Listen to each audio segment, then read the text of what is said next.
கொரணை அங்குருவா தோட்ட பட்டகுட பகுதியில் அமைந்துள்ள முதியோர் இல்லத்தில் ஏற்பட்ட பயங்கர தீ விபத்தில் தீக்காயங்களுக்குள்ளாகி வைத்தியசாலையில் அனுமதிக்கப்பட்டு சிகிச்சை பெற்று வந்த மற்றும் ஒருவர் உயிரிழந்துள்ளார். இதன்படி குறித்த தீ விபத்தில் உயிரிழந்தவர்களின் எண்ணிக்கை 13ஆக அதிகரித்துள்ளது.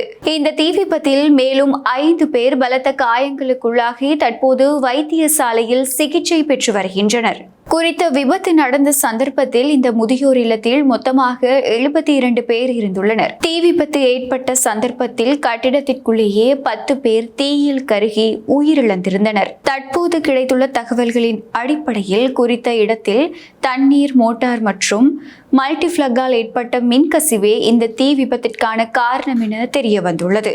மேலும் இந்த இடத்திற்கு அருகில் சுமார் 80 மெத்தைகள் அடுக்கி வைக்கப்பட்டிருந்ததன் காரணமாக தீ மிகவும் வேகமாக பரவியுள்ளது.